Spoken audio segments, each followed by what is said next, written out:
Oh, je connais les Tunisiens. Bah, là, là. Tu sais me parler quand même.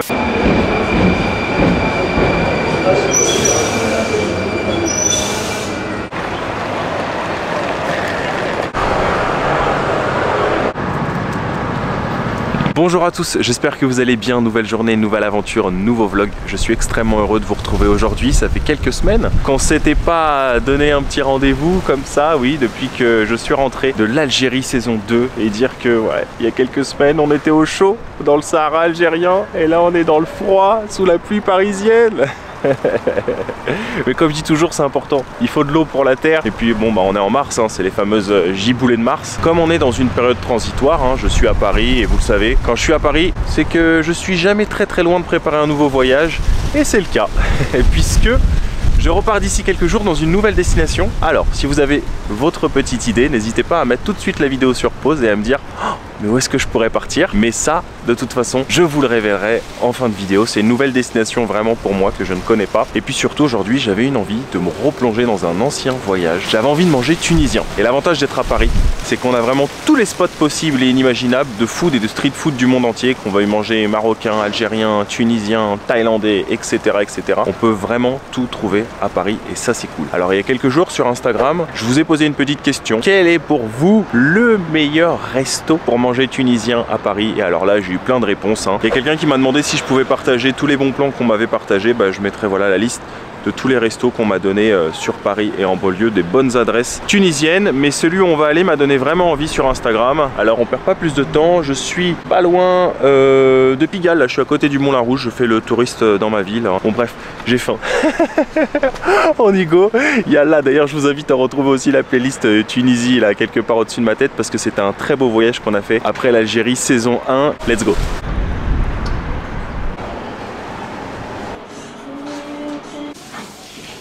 Je ne suis pas à Kerkena, malgré ces belles photos de couscous au poulpe. Je ne suis pas en Tunisie, je suis toujours à Paris, à Torkia. Torkia, donc c'est ce charmant établissement qui propose de la nourriture tunisienne avec Mademoiselle Torkia. Oui. Ah oui, le pauvre de Kerkena. Il vient de Kerkena. Il vient pas de Kerkena, c'est un client qui me l'a ramené. D'accord. J'ai trouvé ça assez drôle. Cool. Donc en fait je suis à Torkia, chez Torkia, parce que c'est ton prénom. C'est ça, enchanté. Enchanté, ça fait plaisir. Bah ça fait trop plaisir que tu sois là, de regarder un petit peu ce que tu fais et franchement on adore. Merci Aïda. Merci Aïda, ouais, Aïda Touiri qui m'a conseillé le lieu, une amie à moi. Et en fait bah c'est ouf parce que déjà j'ai eu de la chance, vu que ça ouvre pas tout de suite, ça ouvre à 12h30. J'ai eu le droit de rentrer dans les backstage pendant la préparation des fricassés tunisiens, parce que tu fais des fricassés et pas que. Et pas que. Tu fais c'est spécialité fricassée, mais il n'y a pas que ça. Voilà, en fait ma spécialité de tous les jours c'est les fricassés. Mais voilà, le vendredi je fais souvent des plats du jour qui changent à chaque fois, des plats du jour de parce que le vendredi c'est. Le vendredi c'est couscous. Ah ouais, si tu ne l'avais pas dit, celui-là. Mais pas toujours couscous. Ok. Là c'est couscous parce que ça fait un moment qu'on me demande le fameux poulpe. Ouais. Et là. Oh, 600 grammes de couscous au poulpe. Ah ouais, 600 grammes, c'est costaud. Hein. Ouais, c'est costaud. C'est pour une personne? C'est pour une personne. Ok. Maintenant, voilà, le poulpe est assez cher, donc on est sur un prix de 24,90, mais je suis généreuse quand même dans la portion, comme ça la personne, elle peut le manger sur 2 fois. Et puis le poulpe, c'est pas donné aussi en général. Le poulpe est très cher, surtout en ce moment. Ça dépend. Même quand je l'ai mangé à Kerkena, déjà la dame chez qui j'étais allé, qui s'appelait Madame Najette, peut-être que tu connais, c'est une institution à Kerkena. Ouais, c'est une institution, Et elle m'avait dit que justement ouais, bah j'étais en Tunisie, hein. Je connais assez bien. Et elle m'avait dit que justement les prix du couscous au poulpe avaient augmenté parce que le prix du poulpe avait augmenté. Exactement, c'est exactement ça en fait. C'est comme on travaille avec les produits, bah. Là, même les légumes, hein, même les poivrons, parce que moi je fais la méchouilla et tout, même les œufs, tout. Mais qu'est-ce qui n'a pas augmenté en Voilà, qu'est-ce qui n'a pas augmenté? Nos salaires. Voilà, nos salaires ils n'ont pas augmenté. Mais bon, franchement, je pense que voilà, on est sur une période un peu difficile, j'espère que ça va reprendre. Oui. Inch'Allah, comme on dit. Inch'Allah, exactement. Pour la petite histoire, j'ai 2 prénoms. Ok. Torkia, Sara. C'est la première que je rencontre. C'est vrai? J'ai jamais rencontré de Torkia avant. Là, je suis contente parce que je commence à rencontrer des clientes qui s'appellent Torkia. C'est vrai que c'est un prénom qui est très rare, c'est un prénom de grand-mère en fait. D'accord. C'est un peu comme Yvette, Marie-Antoinette. Donc à l'époque, il y avait beaucoup de Torkia en Tunisie. À l'époque en Tunisie. Toutes les grand-mères, arrière-grand-mères, c'est des prénoms comme ça. Torkia, Khamsa, c'est des prénoms voilà, authentiques et anciens. Et en fait, mon père, il m'a prénommé sur sa maman, la Yatma. Comme justement, ma mère, elle m'a mis Sarah. Elle a dit, attends, mets-lui Sarah quand même, on sait jamais. Il est quand même difficile ce prénom, tu vois. Donc, moi, quand je suis venue en France, parce que je suis née en France, mais j'ai vécu 10 ans en Tunisie, effectivement, j'ai tout de suite pris le prénom Sarah. Parce que, T'as vécu de quel âge à quel âge en Tunisie? De l'âge de 2 mois, parce que je suis vraiment née ici, tu vois. Mais de l'âge de 2 mois jusqu'à l'âge de mes 9 ans. Comme mes parents, ils étaient entre la France et la Tunisie. Du coup, ils ont préféré qu'on soit en Tunisie. Donc, ma mère a préféré qu'on soit avec elle. Et tes deux parents sont tunisiens? Oui, les deux. Et moi, je suis revenue ici, j'étais en CM1, pour être honnête. Et du coup, en fait, ce qui s'est passé, c'est que quand je suis revenue, justement, en CM1, j'étais rodée. J'ai dit, c'est hors de question que je reprenne Turquia, parce que là, comme ça, on m'embête pas trop à l'école, les enfants sont pas faciles, ça savait bien. Donc, du coup, j'ai pris Sarah. Mon père l'a pas trop bien pris. À chaque fois que mes potes ils venaient me chercher en bas de la maison pour aller au théâtre ou pour faire un truc, est-ce que Sarah peut descendre? Non, il n'y a pas de Sarah, c'est Turquia, elle s'appelle Turquia. Et du coup, voilà. C'est vrai qu'en général, les enfants sont assez moqueurs. Et puis quand on grandit, nous on a tendance à se dire, mais c'est joli ces prénoms, d'où est-ce que ça vient? C'est authentique. On assume en fait. Ouais, des choses que des prénoms que j'ai jamais entendus. Je me dis, mais c'est super joli. C'est exactement ça. Et du coup, il n'y a pas de signification particulière, alors peut-être en arabe? En fait, c'est un prénom ottoman. D'accord. Comme il y avait les Ottomans avant en Tunisie, donc c'est un prénom ottoman, c'est un prénom, comme on dit, de Bayet. Ouais. Voilà, pour les Tunisiens qui connaissent. C'est pour ça que d'ailleurs, quand je suis rentré, je me suis fait la réflexion, je trouvais que Turquia, ça ressemblait beaucoup à Turquia. Ça veut dire la Turque. D'accord. Tu vois, ça veut vraiment dire la Turque, en fait. Okay. Mais ça a une appartenance. Alors là, petit aparté, oui, j'ai vu ça, c'est de la citronnade. C'est pas maison, ça? Maison? On peut pas me dire que c'est pas maison, regardez. La petite bouteille Vitel, carrément. Ça me fait penser. Comme un bled. Ça me fait penser, normalement, c'est le zizitoun dans la bouteille de coca. Mais c'est ça. Mais c'est exactement ça, regardez. Comme en Tunisie. Donc c'est toi qui l'as fait tous les jours? Ouais, tous les matins. Non, là c'est mon papa qui l'a fait maintenant, parce qu'il m'aide. Et d'ailleurs, il veut pas me donner son secret. Familial. Ah, il veut pas? Ah ouais. Non, parce que franchement, la sienne, elle est même meilleure que la mienne. Et il veut pas me donner son secret. Peut-être qu'un jour. Un jour, j'espère. J'en profiterai rapidement pour faire une petite pause dans cette vidéo parce que je vais vous faire gagner du temps et de l'argent. Comment, vous allez me dire? C'est très simple. C'est grâce à Money, que je remercie d'ailleurs aujourd'hui de sponsoriser la vidéo. Alors qu'est-ce que Money? Money, c'est une solution qui a été créée pour les personnes vivant en France et qui ont pour habitude justement d'aider leurs proches vivant à l'étranger. C'est très simple en fait. Vous avez un proche qui vit à l'étranger, que ce soit au Maghreb, par exemple en Tunisie, ou bien peu importe dans le monde, vous allez pouvoir lui envoyer de l'argent de manière simple, rapide et sécurisée via Money. Et donc votre proche va pouvoir récupérer cet argent de manière très simple, en cash, dans un point de retrait RIA Money Transfer. Donc c'est vraiment très simple, hein. Pas besoin de se déplacer ou d'aller dans une agence, de faire la queue, ou bien on arrive, c'est fermé, non. Plus de perte de temps, donc gain de temps, vous allez pouvoir faire ça de chez vous, tranquillement de votre smartphone ou bien de votre ordinateur. Alors si vous avez l'intention de faire un envoi d'argent prochainement à un proche, je vous invite vraiment à utiliser Money parce que grâce à mon code promo qui s'affichera juste ici, vous obtiendrez votre premier envoi gratuit. Alors attention, quand on parle de premier envoi gratuit, ce sont les frais d'envoi qui seront gratuits pour votre première utilisation grâce à mon code promo. Alors il faut savoir que Money propose également un service de recharge de crédit mobile, ce qui vous permettra donc de communiquer, de rester en contact avec vos proches. Et comme d'habitude, je vous mets tous les liens dans la barre de description et en commentaire épinglé. Voilà, moi je suis un bar assez tunisien, premium quand même, donc je vais pas vous le donner dans une bouteille Vitel, vous inquiétez pas. Voilà, on est dans les normes. Et donc alors tu peux nous présenter un peu ton établissement? Oui, alors du coup, on va faire le tour. Ouais. Ça va être un peu long, non je rigole, voilà, ça y est. C'est un peu comme les studios parisiens. C'est exactement ça, c'est ma petite douille là, comme on dit. Donc en fait, c'est ici que tout se passe. Bon, je fais souvent des soirées, je fais souvent des événements, et les gens ils me disent mais tu les mets où? Je dis dehors. On est tous dehors. Et les gens ils n'arrivent plus à passer, et quand ils n'arrivent plus à passer, ils viennent danser avec nous du coup. Ah ouais, ça crée du coup, forcément... Ils allaient quelque part, mais ils restent avec nous après. Donc c'est quand ça crée de l'engouement, on voit des gens en train de s'amuser, tout ça, et puis on a envie de s'arrêter, de regarder, tiens, de se dire qu'est-ce qui se passe. Et je ramène des musiciens en général qui sont assez connus, en tout cas dans le milieu de la musique orientale, comme Mehdi Ryan par exemple. Un des musiciens quand ils viennent, parce que j'ai un duo même, Et ben c'est tout de suite l'euphorie parce qu'ils adorent ça quoi, Derbuka, bah ouais. Futa, on est vraiment... Ça tu danses, tu danses oriental? Ah ouais, danse oriental et tout. Je te montrerai des petites vidéos, je t'en enverrai comme ça, tu verras un peu l'ambiance. Ouh.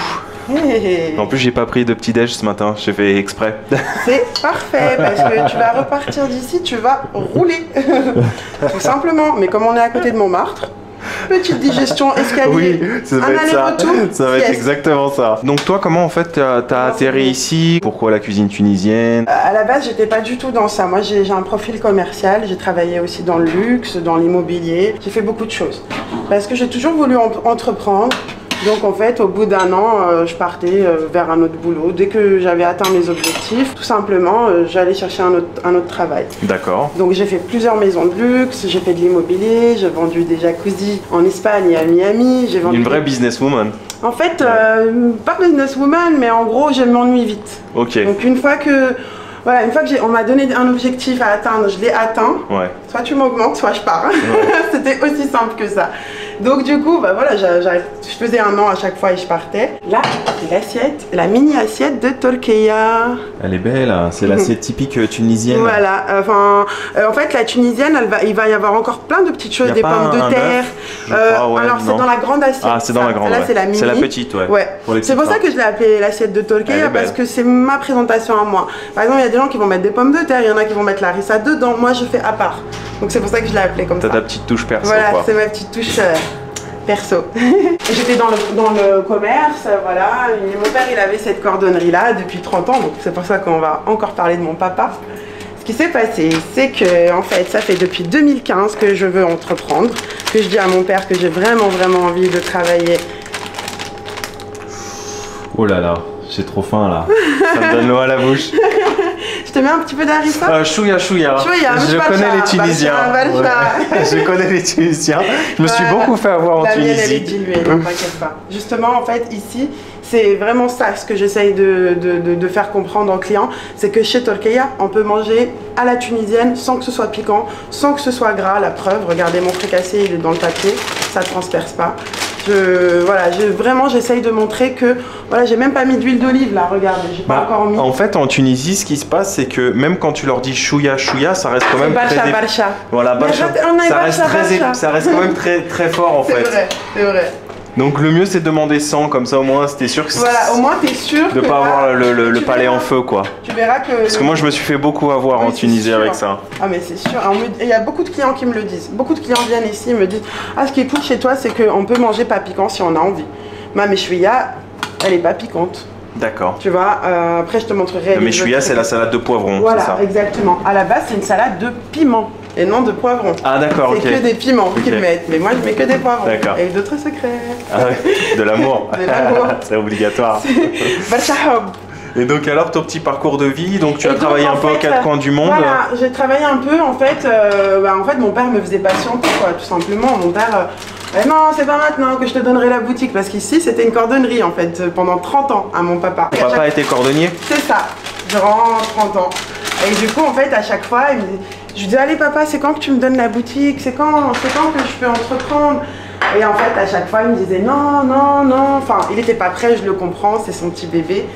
Et jusqu'à en fait à mon énième business plan, parce que j'ai fait plusieurs business plans, j'ai eu plusieurs projets qui se sont pas, je les ai même pas fait au final. C'est toujours comme ça dans l'entrepreneuriat. C'est fou. On a toujours plein de projets. Ouais. J'ai fait des business plans de 1 an, 2 ans où vraiment j'ai tout donné. Et au final, là je vais te raconter comment ça s'est passé. C'est tout simplement pendant le confinement, en fait, je travaillais pour une grande maison. Et vu que je travaille dans les grands magasins type Galerie Lafayette, Printemps Haussmann, pendant le confinement, il n'y avait pas de possibilité pour moi de travailler en fait en télétravail. Le travail n'est pas du télétravail, c'est impossible, il faut que je sois sur le terrain. Ce qui fait que en fait, ça c'est le poulet méchouïa. Waouh. Mais celui-là, il n'existe pas ailleurs. Non, je le connais pas, moi. Non. Je connais que celui au thon. Voilà, ici, c'est revisité justement pour que tout le monde puisse goûter aux spécialités. Parce qu'on va pas obliger tout le monde avec le thon. D'accord. Peut-être un fricassé kebab la prochaine fois. C'est un peu trop gras, mais d'autres choses, oui. Pourquoi pas? Pourquoi pas? Et là, c'est poulet. En fait, aujourd'hui, il est mariné aux za'atar et curcuma. Le za'atar, en fait, c'est une épice, comme le curcuma, c'est doux. Et c'est bon en fait pour l'hiver. C'est des épices d'hiver en fait. Okay. C'est des épices d'angine, de rhume, le curcuma c'est très très bon en général. Voilà. Exactement, c'est pareil mots, pour les atas. Pour pas mal de mots.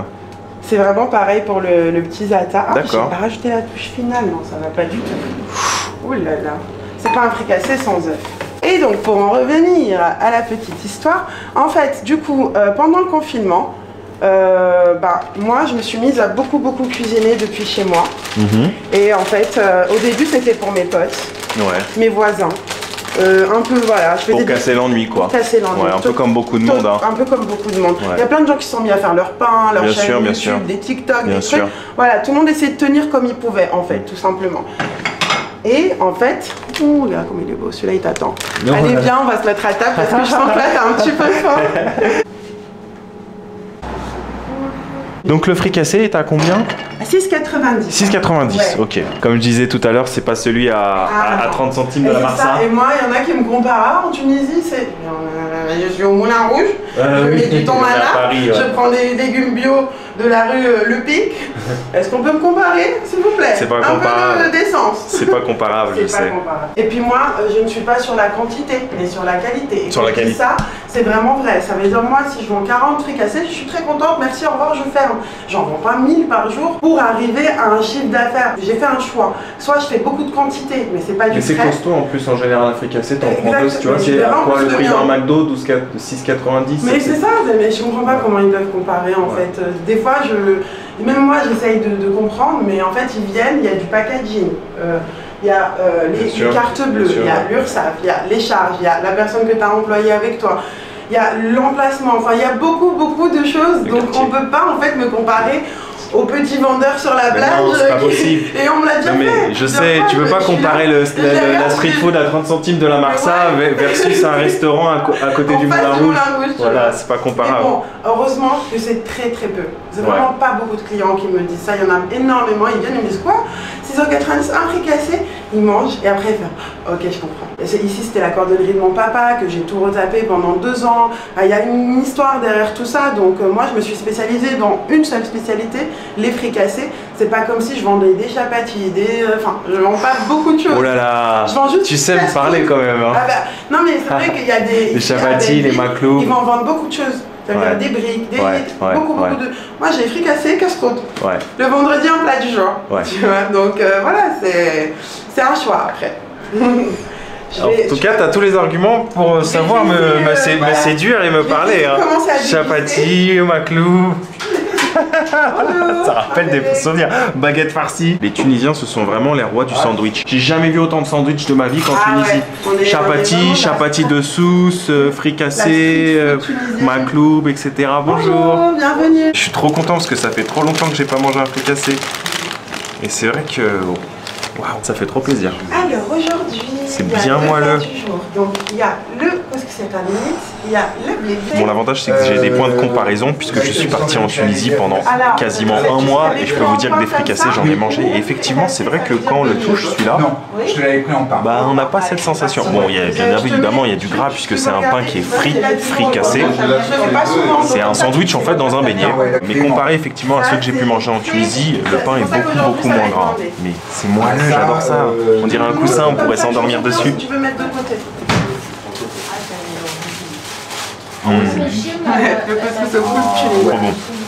Donc à l'intérieur c'est fourré. On a du thon. D'après ce que j'ai compris, c'est un thon premium. Hein. C'est pas n'importe quel thon. Je ne connaissais pas. Des olives, pommes de terre, salade de carottes. C'est délicieux. Du coup, tu vois ici la Tunisie, c'est ça, c'est venir en fait, c'est convivial. C'est la convivialité. Hein. C'est la communauté. Moi j'ai coupé plus fort. Non, mais tu vois, c'est vraiment. De dire, c'est l'aspect vraiment traditionnel du baklava. C'est ça. Parce que maintenant on nage trop fin et ça fait... Moi je l'ai fait, les petits gâteaux, c'est ça que j'aime bien, c'est ce que je vais expliquer. Ce qui est cool, c'est qu'avec les Tunisiens, on peut vraiment parler de la cuisine. Souvent quand il y a des mamans qui viennent, même elles me donnent des astuces. Ah tu sais, tu devrais faire comme ça, Et j'adore parce que, et surtout quand c'est des mamans qui viennent. Ouais, c'est moi et ma maman. Tout est fait maison. Tout est fait maison. Tout ce que vous voyez là, c'est fait maison par moi et ma maman. Le fricassé est excellent. C'est vrai, ça te plaît? Ouais. Trop contente. Donc, c'est calme, tu fais le har ou l'aller? Moi non. Wahed oui, wahed non. J'ai compris quelques mots. Après l'Algérie et la Tunisie, wahad, wahad, citronnade maison. Toujours pas app là donc. Bah non, mais cette marque toi. Citronnade maison. Elle est très bonne. C'est vrai que, en général, quand on va au Maghreb, là en l'occurrence la Tunisie, tout ce qui est boisson, souvent thé, citronnade, etc. Moi je trouve, pour moi, parce qu'on n'a pas le même ratio sucré au sel, c'est beaucoup trop sucré souvent. Voilà. Et là c'est vrai que c'est assez bien, je trouve, équilibré. Non, pas trop sucré. Et c'est aussi de la faute. Enfin, on a une maison au Maroc, tu vois. Tu prends un coca, juste la base, tu vois, histoire de vérifier. Ouais, c'est plus sucré, ouais. Mais plein de sucre pour tous les pays africains. Alors autant le premier fricassé, j'avais des points de comparaison, autant celui au poulet, c'est une première. C'est une première, d'ailleurs c'est drôle parce que tout à l'heure, là, quand je venais d'arriver, je discutais donc avec Lorkia, la patronne de l'établissement, et je lui disais, une idée qui m'était venue en Tunisie, ce serait trop bien d'avoir des fricassés sucrés. Ça ferait des beignets au chocolat, par exemple un fricassé au Nutella. Elle m'a dit j'en fais. Et donc en fait, elle s'est mise à faire aussi des fricassés sucrés, des fricassés au Nutella, etc. Alors on connaît déjà le beignet tunisien, le bambalouni. Mais là, un fricassé au Nutella, ça doit être bon. Très très bon celui au poulet. Hein. Ma foi, j'ai une préférence pour le classique. Ils sont costauds. Hein. Regardez-moi l'épaisseur du fricassé. Bienvenue. C'est un fiche complet. Hein. J'ai bien fait de venir avant l'ouverture. C'est pas très grand, mais l'établissement est victime de son succès. La petite assiette tunisienne, magnifique. C'est coloré, c'est beau. Hein. Oui, tu savais que Darly Satoussi, elle a été passée au... Oui, à l'UNESCO. Ah oui. J'ai appris. Au patrimoine immatériel. Ouais, trop bien ça. La harissa tunisienne. Oui, oui, j'en ai fait les frais. Je confirme, elle déchire. Apparemment, il en a fait les frais, monsieur. Il est venu, il m'a dit, je me suis fait avoir. J'ai dit, bah oui, en Tunisie, il faut dire pas du tout. Je savais pas. J'ai une anecdote, c'est mon premier repas. J'étais parti à Tunis dans le marché et je vois un monsieur qui faisait des pâtes. Ça me donnait super envie, donc je commande un plat de pâtes. J'étais loin d'imaginer en fait que c'était hyper épicé, donc première cuillère, paf, la bouche en feu. Je me dis je vais le finir, je peux pas jeter la nourriture. J'arrivais pas en fait. Je me forçais mais j'y arrivais pas. Et après il m'en a refait un et c'était quand même épicé. C'est ça qui est drôle. C'est que même moins épicé, ça reste épicé.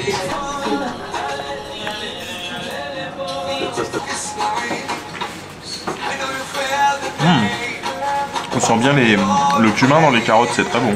Et l'assiette est trop bonne. Hein. C'est composé justement de plein de légumes, donc salade de carottes, salade tomate, concombre, salade de poivrons marinés. C'est extrêmement délicieux. Et tout se marie très très bien. Je trouve qu'il y a vraiment une alchimie entre toutes ces petites salades, avec le thon qui vient sublimer tout ça. L'inspiration, ils sont là, tous les deux. Magnifique. Ils sont, voilà, on travaille en famille, comme vous voyez. C'est la famille quoi. Magnifique. C'est tout. La cuisine familiale faite par une famille. Et même les clients, hein. La plupart de mes clients, ça devient des potes après. Waouh! Il fait bien froid, il y a du vent. Mais c'est l'heure de la petite balade digestive. C'est un peu comme en voyage, voilà. Durant mes explorations, et bah c'est exactement ça. Je marche, je découvre et en même temps je digère. Et là ça tombe bien parce que j'ai un rendez-vous pas loin des Champs-Élysées. Et il y en a pour 30 minutes de marche, et bah je vais les faire. Et ça va me faire un peu descendre tout ce que j'ai mangé. En tout cas, waouh, ça m'a mis bien, je suis calé. En fait à la base moi j'étais venu pour manger un lablabi. Je voulais trop manger un lablabi mais les deux fricassés que la patronne m'a servi m'ont calé quoi, avec la petite assiette de salade là, la petite assiette torquilla. C'était extrêmement délicieux, le pain maison trop bon. Ouh. Vivement qu'on soit bientôt au soleil là dans la prochaine destination que je vais vous révéler d'ici quelques instants.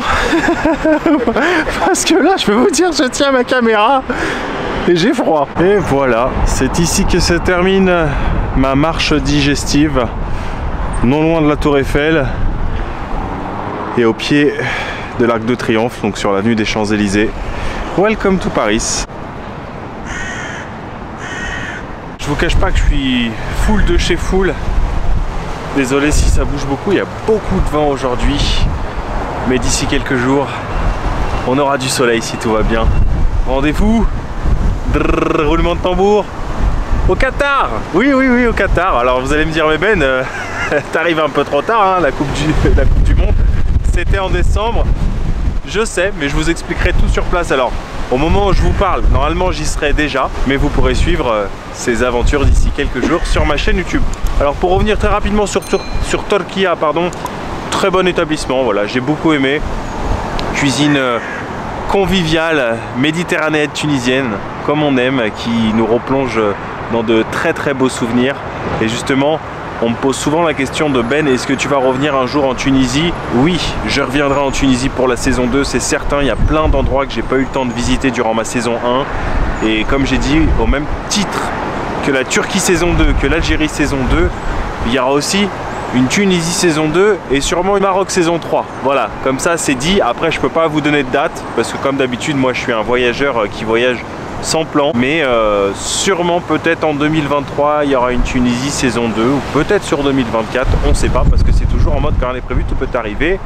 Et encore merci à la patronne qui est extrêmement sympathique comme vous l'avez vu, et puis j'ai beaucoup aimé son histoire, surtout au-delà de sa cuisine. Comme elle m'expliquait, en fait c'est quelqu'un qui avait un métier qu'elle ne pouvait plus exercer pendant le confinement.